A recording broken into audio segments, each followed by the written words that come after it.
Hello students. अब जो मैं आपको बात बताने वाला हूँ ना, सबसे महत्वपूर्ण बात बताने वाला हूँ। मेरे करियर में मैंने कई बार बच्चों को बताए हैं जो क्वेश्चन वो आए हैं। मैं आप लोगों को 2026 और 2027 वालों को बता रहा हूँ। क्वेश्चन नंबर 1 ये वाला करके चले जाइए, ये रखा हुआ है, मेरी गारंटी है। बस अंतर क्या होगा कि 5 की जगह 3, 2, 7 या 11 लिखा हो सकता है, लेकिन ये क्वेश्चन आएगा ही आएगा। इररेशनल प्रूफ करने वाले का क्वेश्चन 3 नंबर में 100% बोर्ड एग्जाम, प्री बोर्ड और आपके टेस्ट के अंदर भी रखा हुआ है। इसे लिखने का और इसे याद करने का ही आपको तरीका एक ही दे रखा है, जो एनसीईआरटी के अनुसार मैं आपको बताने वाला हूँ। इस क्वेश्चन को बार बार रिपीट करना अनिवार्य है, क्योंकि ये आएगा अगर आप बिगिनर लेवल से पढ़ रहे हैं तब भी, और अगर आप लास्ट में पढ़ रहे हैं तब भी।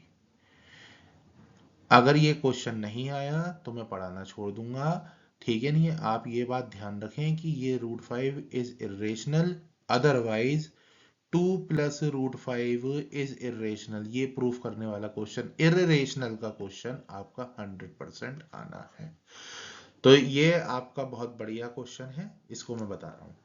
थोड़ा सा ये वीडियो मैं आपकी 3 मिनट से ज़्यादा लेना पसंद करूंगा, इसमें मैं 7 मिनट आपके कंज्यूम करवाऊंगा, लेकिन ये इंपॉर्टेंट है, कॉपी लेके बैठें, इसे करें, ठीक है? चलिए देखिए, सबसे पहले इस क्वेश्चन को करने के लिए मैं आपसे ये कहूंगा कि √5 हमें पता है इरेशनल है, लेकिन हम मानते हैं लेट √5 बी रेशनल नंबर। हमने पहले ये माना कि √5 क्या है, आपका एक रेशनल नंबर है।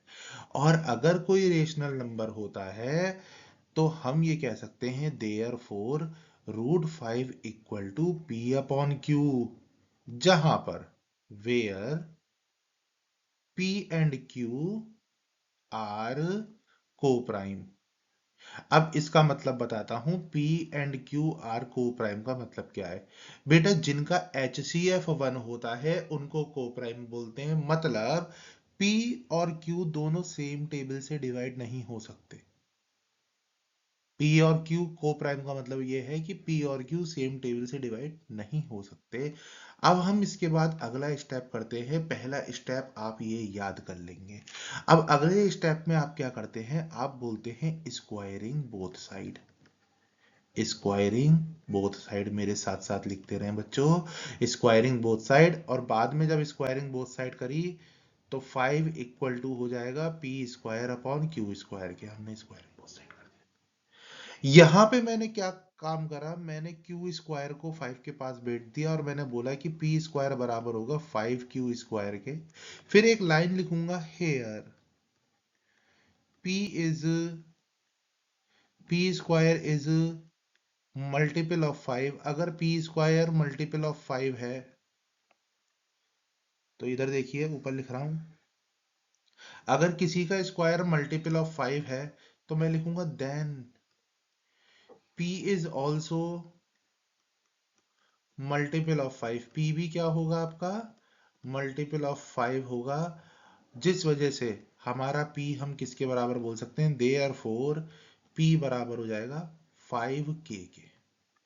अब देखिए, ये जो हमने P² इक्वल टू 5Q² लिखी थी, इसे इक्वेशन 1 लिख देते हैं, इसे इक्वेशन 2 लिख देते हैं, और हम बोलते हैं फ्रॉम इक्वेशन 1 एंड 2।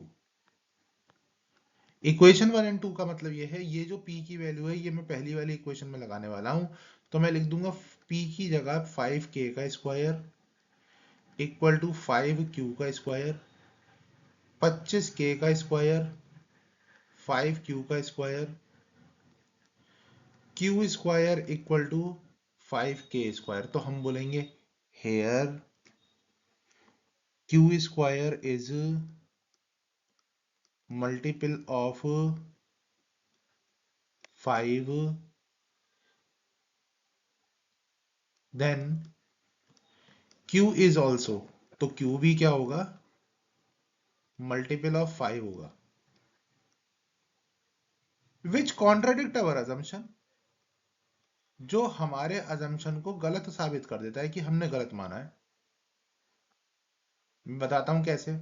हमने ऊपर ये बोला था कि पी एंड क्यू आर को प्राइम। पी एंड क्यू को प्राइम का मतलब ये था कि पी और क्यू जो होंगे ना, वो सेम टेबल से डिवाइड नहीं होंगे। लेकिन यहाँ पे देखने को मिल रहा है क्यू के अंदर भी 5 आ रहा है, वो 5 से डिवाइड हो रहा है, और पी के अंदर भी 5 आ रहा है, 5 से डिवाइड हो रहा है। तो यानी कि हमने जो है ना अजम्पशन गलत करा, विच कॉन्ट्राडिक्ट अवर अजम्पशन।